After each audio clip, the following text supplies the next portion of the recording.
6. All right, I'm in. So now I can start letting people in Said they did that. as well. Yeah, they wiped Casey's computer and that drive. I know, I heard. Look at West Valley. Good for him.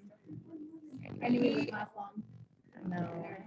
So are you trying to get in, Carol? Yeah, it's. They're intermix starting now. You have to go on to. I'm like, Oh. oh, it says please wait. It will let me in. Oh, there we go. I'm just going to admit all of them as groups. Hi, everyone.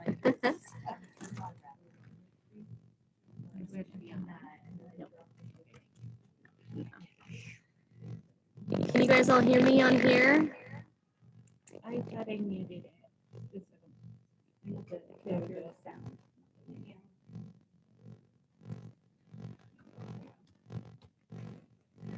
Can you guys all hear me on here?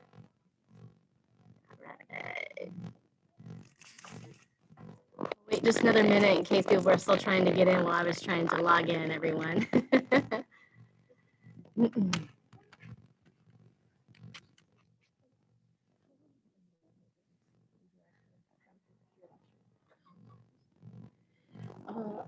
Somebody who's been their own CTA director from day one, I totally.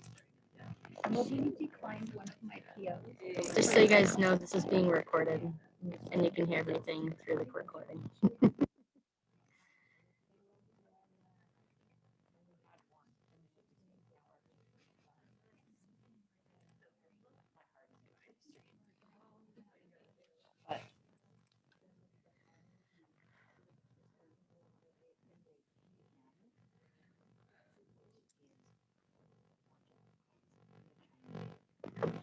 So I think we're going to get started because we only have a half hour today, or 45 minutes today with our time.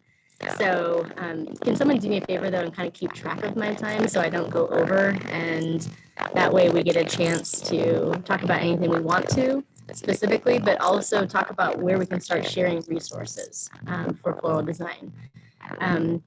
For those of you who don't know me, my name is Tamara Whitcomb, and I teach at Mount Baker High School. And this is my 20th year teaching, but I've always taught floral design from the beginning. And for me, it was kind of a crapshoot, basically, from the beginning, because I was never formally taught how to teach floral design. I didn't have any skill to start with in the curriculum. And I was by myself at a single person program at Willow Valley, so you kind of sink or swim on your own, basically. And the closest person who also had floral design was Angie. So she's quite a distance away. So we definitely wanted to make sure that with Curriculum Corner that we can start sharing and pooling our resources to help each other out with regard to floral design. Sorry I don't have a projector up here on the wall for you guys, but if you're able to get onto the website, the conference website, to check out what I've put in there already, then you're more than welcome to. So this is more of a chance for us to start sharing some ideas here, and also for people who are online, I will go ahead and try and share my screen as things get talked about, as well as what I've already dumped into the conference Google Drive. The other big reason we want to have those Google Drives set up is so everyone after the conference can go find all these resources and not have to try and randomly email each other and find things out.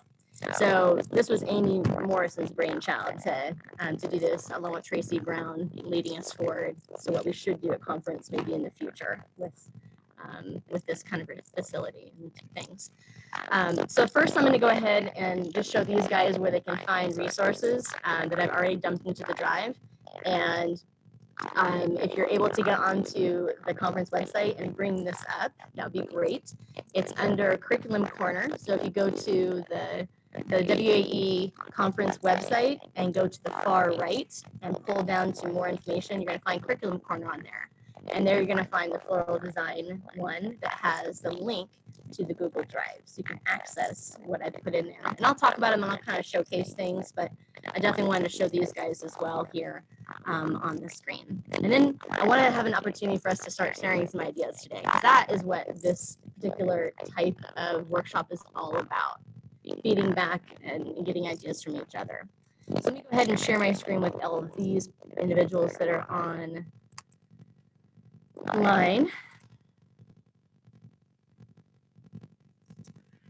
You guys all, I'm hoping you can see this.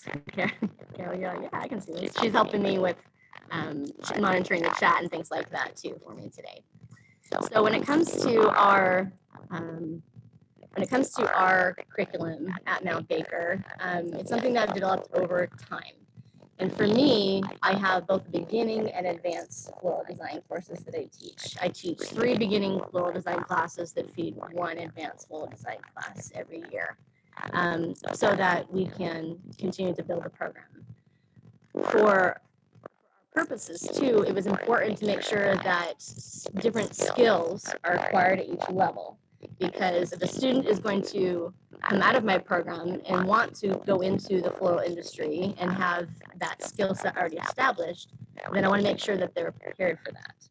So part of the curriculum is knowledge base and gaining information, and the other part is a lot of skills with floral design specific. Even during COVID, I know a lot of you were struggling to do in-person activities and things like that.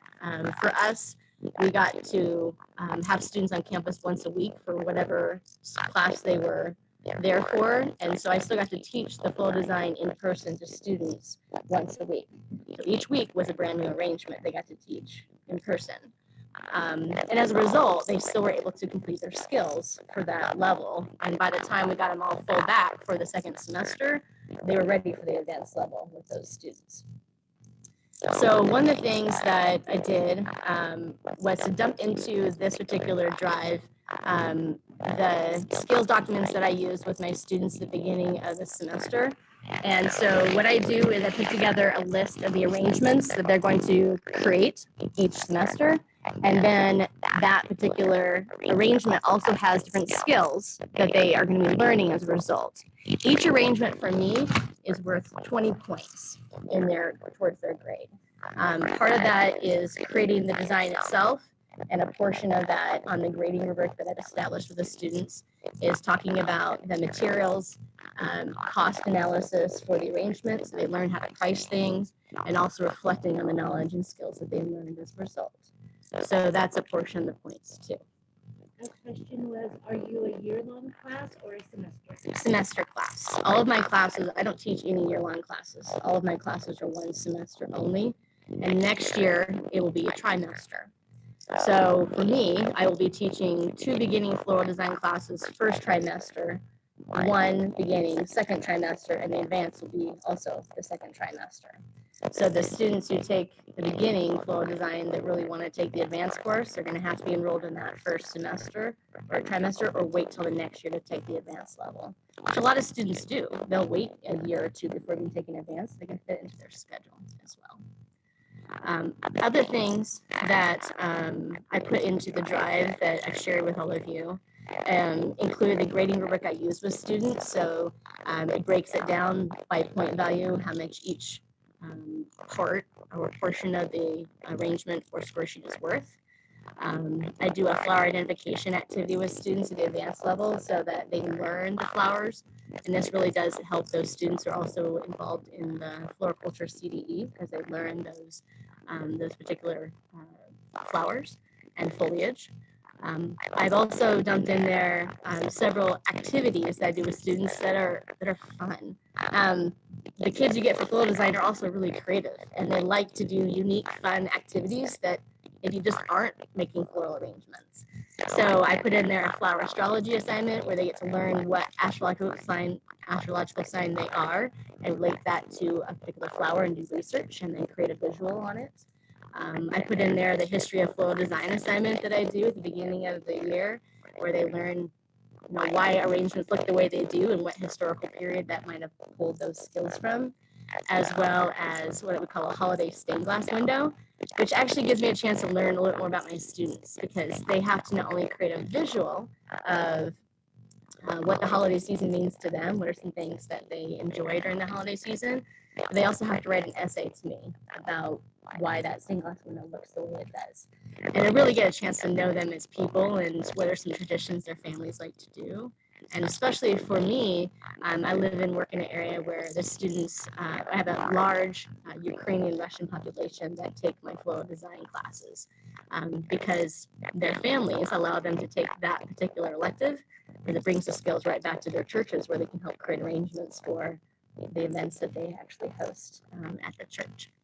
And then the Meaning of Flowers assignment is another thing that I put in there for you guys to access. The last thing that I put in there is for the beginning floral design class, created basically a PowerPoint presentation or slide presentation that has a list of every single of the arrangements and the supplies you need, as well as the cost for each of those supplies. So you kind of know a student would need these supplies to make this design. And that's how I do it with the students, to kind of cost analysis their design, but also to make sure that they that it's all in one spot too, and I can find it easily from semester to semester. But that's something that's also already in the drive for all of you to access. But I would love to know from all of you, I'm going to go ahead and stop sharing my screen for a while here. I would love to know from all of you, what are some ideas that you all use? And make sure you're speaking up so that people on our virtual connection can hear you too. And anyone who's on here virtually, if you want to add to the chat and click, we're monitoring it to make sure Carol's monitoring it for me so we can share ideas. And then anything you have that you want to start dumping into that drive this week will be really great too for everyone to access. So does anyone have any ideas that you use that we can all share out today? Sure. So a lot of them, they're project-based. Yes. I think it's awesome. Can the kids usually do them like posters, or do you let them do like a PowerPoint slide, or how do the kids turn? Like I'm looking at the astrology one. How do your students turn that into? I've changed that from year to year, and when virtual changed up, I also had to go more virtual with things. I've done a slide presentation past year with that. I've also had the kids choose how they wanted to create a visual. So they could go on and use some of the social media sites that allow us to create posters or things for free. And I provide that opportunity as well. So they can use some of those kind of cool, unique ways to create a visual aid for themselves. That one was probably the most fun because I got to teach them how to use the site and how to create a poster with the resources that are available, but also they got to practice that skill and then turn that in as an assignment to me. And it was really easy for them to turn in because all they have to do is copy their link and send it to me in an email or post it right in their Google Classroom assignment and turn it in. It was a really easy way for me to access their assignment. So, other questions? Okay. What are some other things that you guys would like to share out that you guys all do that might help all of us? I'm just supposed to be a facilitator today. Well, I guess I'll say Tamara was like a lifesaver when we added floral design to our curriculum when they increased the graduation requirement for art. We wanted to get more students involved. In the first semester we offered it, we had 130 kids in floral. In my floral class, I had 4 sections in one semester. And financially, it was just overwhelming. And Tamara gave me like all her stuff she had because I had no experience with it. And so that was like a really hard battle. Like, how do we have the kids have the most hands-on experience? We have 130 of them at one time. And a project I came up with, which I'm sure a lot of people have done something similar about, was a tissue paper flower arrangement where they did it like on a backdrop and they glued it to look like it was in a vase. And then they had to practice focal point and rhythm. And we went over like the 3 different types of rhythm. And they had to do that. And like I adjusted one of the grade sheets that you gave me to match that. So they're still practicing some skills. We also talked about like how they can enhance the focal point by bringing it up away from the arrangement and some other. So you're like able to incorporate specific design elements, but really low cost for so many kids at one time. And that was really cool. And I've used it each semester since then because it seems to just be really popular. I've never had 130 at once since that first time, thank goodness. But when you're trying to budget, that works well for me. So Thank you. And just real quick, can you guys all hear the conversation that's happening in the backgrounds? Emily, Kendra, anyone give me a thumbs up on there? Cami? We can kind of hear. It's a little bit hard. It's more like snippets. I'm assuming it was about cost of supplies. Yeah. Kind of agree. Okay. And Carol's going to also add more into the chat for us as we're going. And it would be really great as we talk about an activity, that those ones we talk about, we definitely dump into that Google Drive this week too, so we can all partake in how you do it. Like put in there the rubric Yeah. I used for that? Yes. For Yep. people? Okay. A description of the assignment and the rubric would be great, so we can Ooh, all. exactly like Tamara's, but with different information, just so everyone's clear. Perfect. Well, and if you have a photo, like. I Yeah. have so many photos. You know, so if you- And when we went virtual, I had to post examples because I have them in my room. So then I have it all on Canvas, which is nice for the kids to see. But yeah, for sure, the visual examples help them the most too. That's Great. good idea. There was, made- go ahead.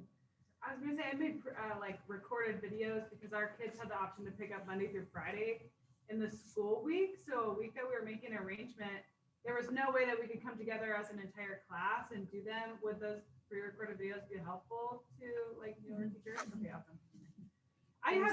I had a question. I've always done like a binder portfolio and they continue to create it as Floral 1 and Floral 2 continues. They take pictures of their arrangements so that if they ever want to go into a, job interview and say, here's all the stuff that I can do, here's the work that I can do, it's there. Has anyone done a digital portfolio? Because I had the kids do slideshows this year and it just seemed it was like, oh, I'm dumping a picture and a description into a slideshow. Has anyone done like a website or a digital portfolio? Because I know a lot of designers are moving into like social media presence or website presence where people can go and look at the work that they've done. Has anybody delved or dived into that realm? I've kicked it old school for a while. We did a Google site, and so Google site was really easy for them to make really good looking things. Yeah, and they definitely had to, I had to make my own to really learn how to do it, but it was so good looking, and I do not have skills to make a website, but it was free too. So Google Sites, Google has so many platforms like that, so we did do that. Good to know. I just had my kids do a PowerPoint and did the same thing, but they have to do a picture, the directions. They had to include the directions. They had to have a title on there, and they have to have a reflection, and it has to the reflection has to include something from the principles of design, whether it's form, rhythm, color, something in there. It can't just be, I made it, it looks pretty, or they don't get points. Yeah, when I had them do the slideshow this year, I had them, because it was like, I've always done it old school and printed pictures and have them glue them down, and Right. because it's nice to bring a binder in when you go into a job interview, but I just felt like, I told them that they had to have a picture and a title and then a description as if they were selling the arrangement to a customer. But I just felt like they didn't take enough time to make it very, like if they were going to use it in the industry, it wouldn't have been very. So in Rainier, we have to give finals. And so I've always done an online similar picture, title, materials list, steps to make it. So if they ever want to go back and do it again, they remember what they need and how to do it. And then they have to, their reflection is more, how could this be used? Like, where could this arrangement be used? And then during the actual final time, I make them present it to the class. And so that they get some public speaking and standing up in front of others. And it's really easy to grade on a rubric those last days of school when things are hectic and you have to get grades in. It works really nice. It's okay to be digital now in job interviews. My kids use it to get jobs at Safeway, Fred Meyer's, that kind of stuff, because they just have a little more skills than the average kid coming out. Type of a thing, and so so they can help in those departments, and so they've actually used it and been successful that way. Good to know. Yeah, I mean, we're moving in. Yeah. Already have. We also do a hands-on final where the students have to make what's called a tropical contemporary style design. So we use tropical foliage. I use bird of paradise Gerber daisies, gladiola, and they have to put together the list of items I need to order for them. So they have to find their own design that they want to create. They have to sketch it out so I can see where things are going to be placed in the design and how they're going to utilize the information and the resources. And then they have to put together the list of items that I'm going to order for them. And then on the day of the final, they can ask any questions up to the final about how to arrange or how to put structure together to make sure that mechanics hold up during a design. But on the day of the final, I don't give them any assistance. I make them start from start to finish, create their design, and present it to the class. Tamara, is that you giving them, here's the flower that you can use for this? Yeah, I do give them a list. I provide a list of items that are available. And the reason why I do that is because if I didn't, it would be not very cost effective, honestly. And ordering flowers that also cost more, you have to be specific about what kinds of things you want the kids to use, because you also have to acquire it from your wholesaler.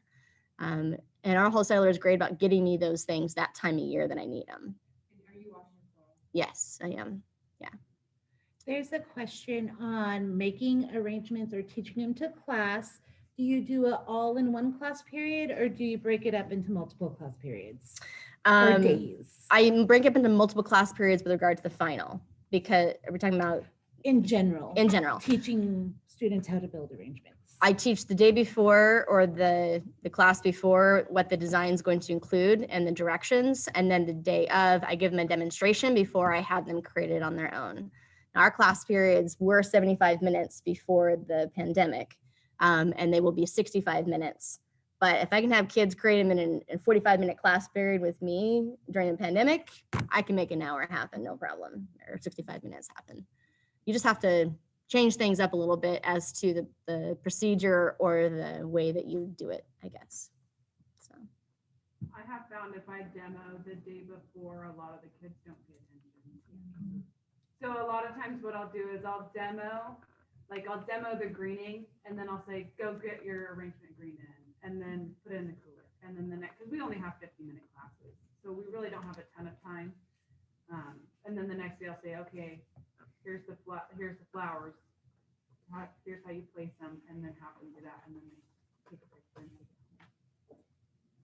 the kids love taking pictures of their arrangements too and posting them and sharing them with their families. They love to do that. So anytime you encourage them to use their electronic devices for good and not for evil is always a good thing in class. A lot of times we try to take like a big class photo of them too. That's always fun. And like all holding up their arrangements. Yeah. Another thing I do is like a semester SAE project in floral design. And I shortened it really down this last year to be only 2 hours outside of class, but normally it's 5 hours outside of class. And it can include purchasing supplies, planning out your design, and then they have to make a PowerPoint and present. Like you said, it's so nice at the end of the semester where they're just presenting their semester project, their SAE project. And it can really be anything related to floral. And they do some cool things when you give them that much freedom and are really creative. And some can have a lot of supplies, some don't have as much, and we just make it work. So that's another fun one. Tamara, do you add that to whatever you're sharing? Yeah. Sure. Oh, the rubric for that? If you have a rubric. Yeah, I have that's one. idea. That's Yeah. So there was a comment this year. I had more kids that just flew through building. Do you have that? Or do you know something to slow them down? I give feedback and then had them just keep fixing it. Are we talking about with regard to the creating of the designs? They fly through creating the design with not maybe as much skill as they should be acquiring? Is that what we're asking about? Yes. Okay, anybody want to address that one? Yeah. Make them go step by step and make them wait for me.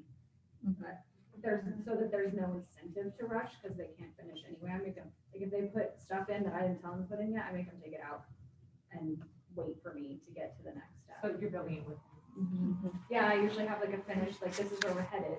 And then I make them like, we're all gonna green, and then we're all gonna do, like I make them slow down. I do They that hate too. it, but- And if they ask questions, like if they're working ahead and they ask questions, I don't answer them until we get to that step. So if they want to take their stuff out and ask a question, that's fine. But if they think they're working ahead and ask questions, I say, you have to wait until the whole class is there. And I tell them, if it's foam, you're just wrecking it, because I'm gonna make you take it out and put it back in anyway, so just put more holes in there. Because yeah, otherwise they just, I'm done, like, it's not time to vent. Just slow down. Yeah, a lot of times when they rush through them, the quality is Yeah. not. Yeah. That's another reason too, to do it like on a couple of days. Then they get to process to think about it. They don't feel rushed to get that part of the stuff done, and then they can just concentrate on the design the day you design. And even with demonstration, I'll have things like pre-cut to size and show them against the vase how much size to cut and things like that, so that they could go through the arrangement quicker if we have less time. But otherwise, I'm like you guys, I go step by step with the kids and show them how I want it to look. I'm like, look how beautiful it can look. And that's what you want. Don't you want that to look beautiful? So. Generally jump on and go to the next step to like circulate it. Okay, you're good. Greg? We did step by step when we were doing the virtual stuff, because I had put slideshows together to show them how to do it at home. So those slideshows were ready when they came back this last quarter. And in our lab setup where we go out to work, I've got big screen TVs on all the corners. And so I just used those PowerPoints for those kids that were there. And okay, click, everybody look at the picture, do that, don't go any farther. And I could circulate, helping them. Okay, everybody's caught up, okay, click, now do this. And so they had the visual up there as I was circling around the room to help them out too. Got that idea from one of JD's small gas engines, put it back together again, where he had the engine takedown and had all the steps. Just take this piece off, don't do anything else. And you make sure that everybody gets that done before you hit the click to go to the next one. But it worked really well in the floral class too.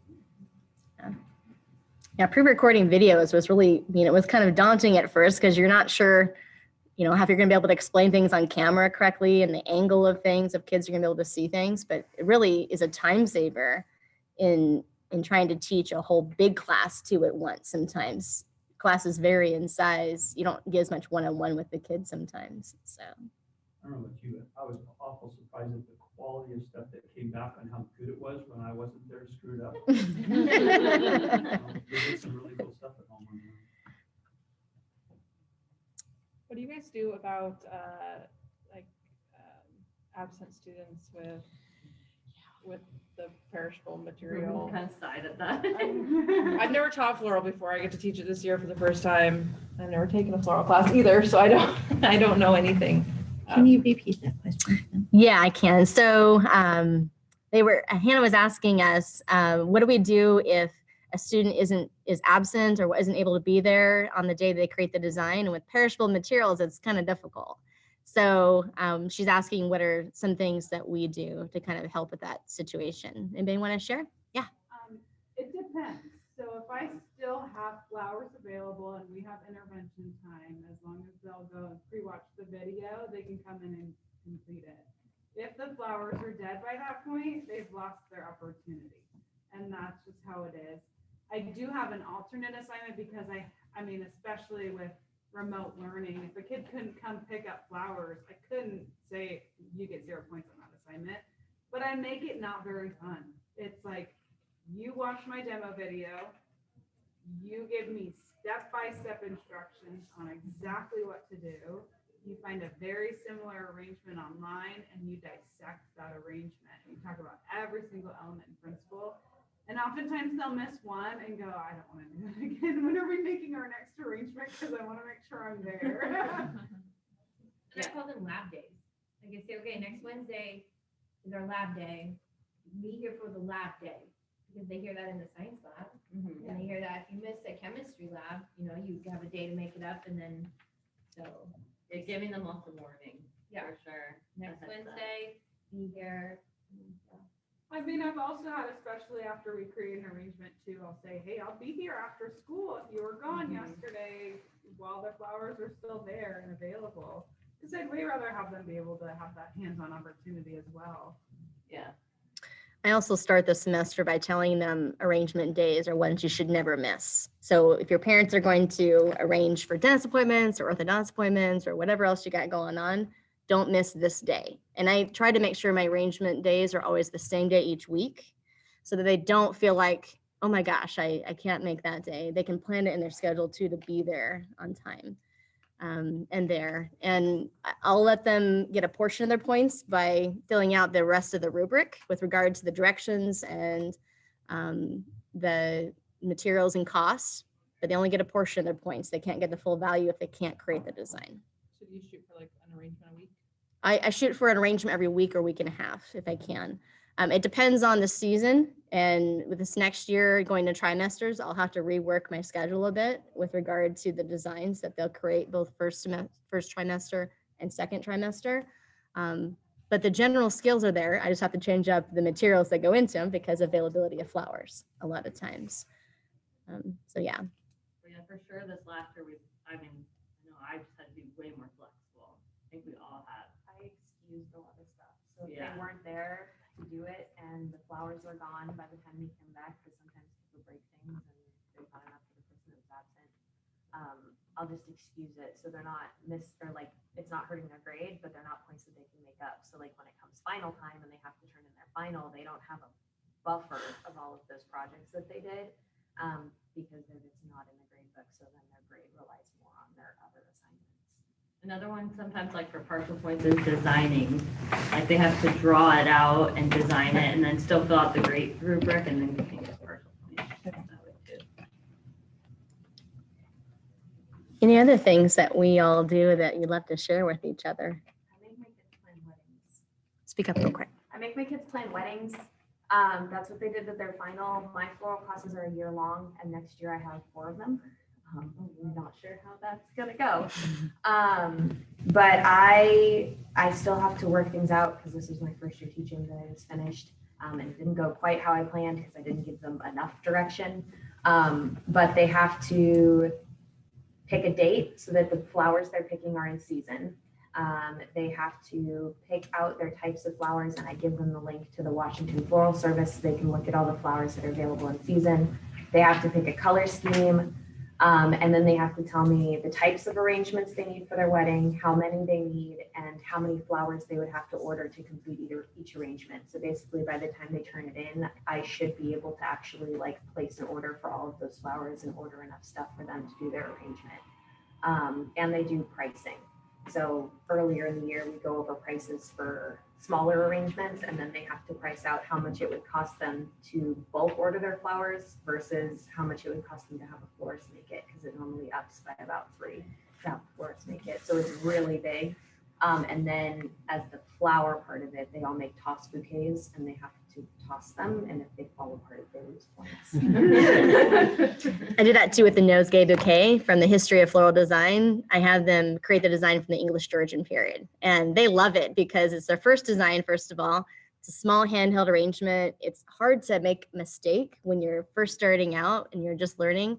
But the one mistake is if it falls apart. So they have to do the shake method to see if it actually falls apart or not. And I try it with mine and I show them, they're like, oh, it's gonna fall apart. I'm like, no, just trust me. And it doesn't. They never do. They always do a good job.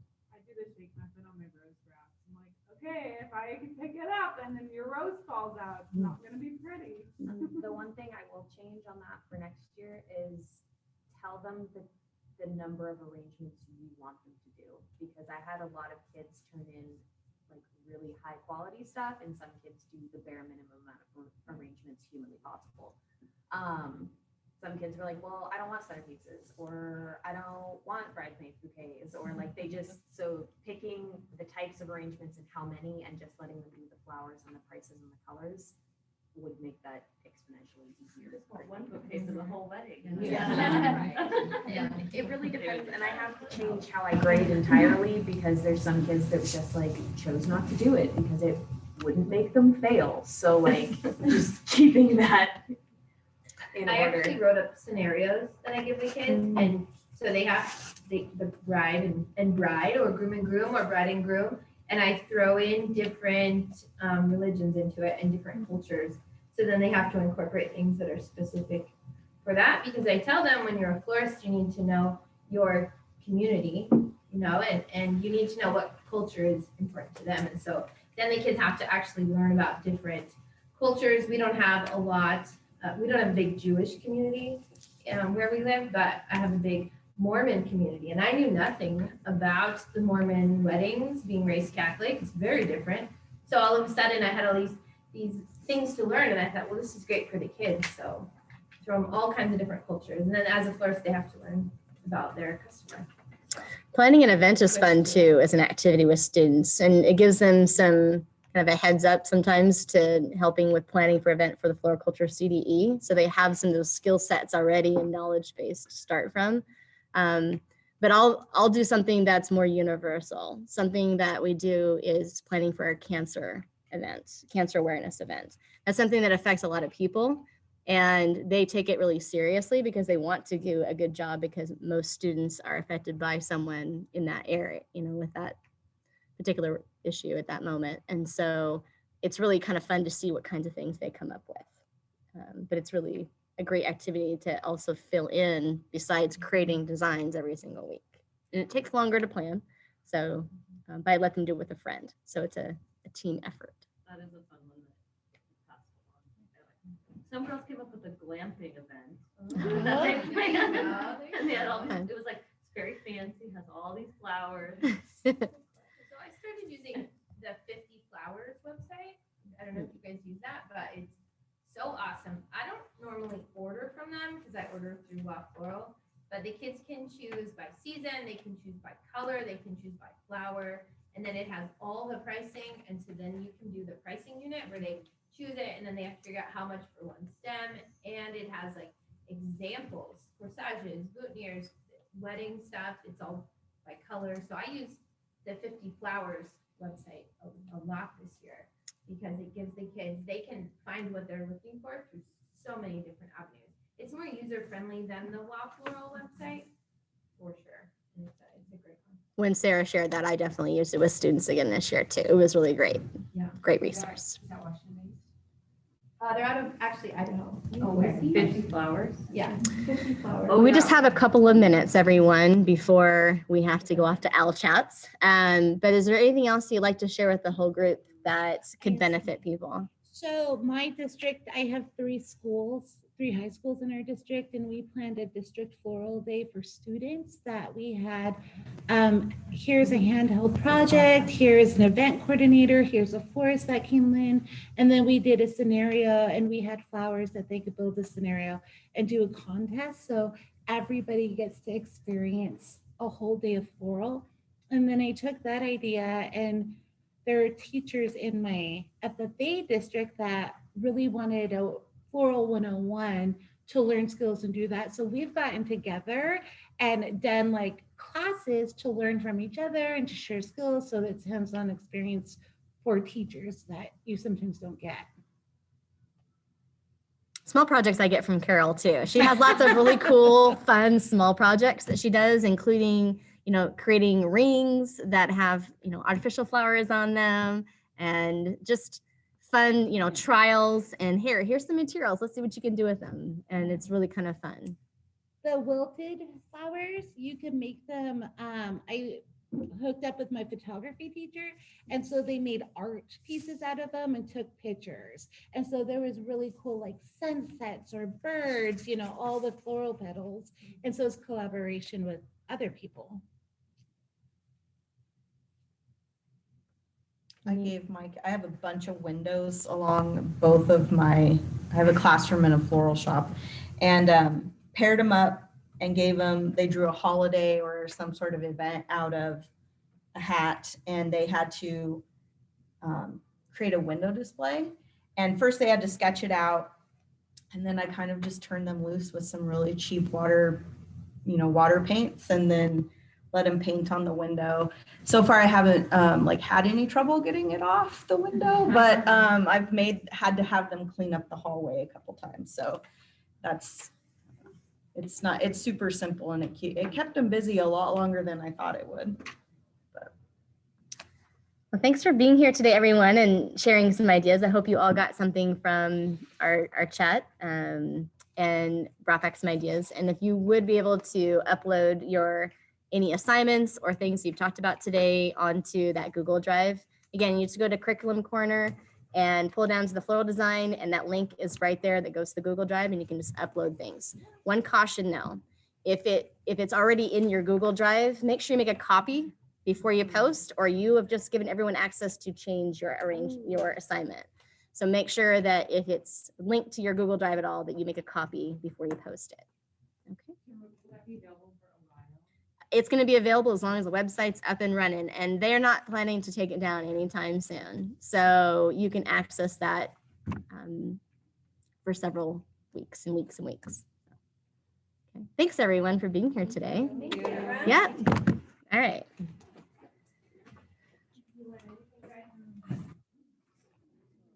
Bye, you guys. Thanks for being here. Thanks for monitoring my chat, Carol. That was awesome.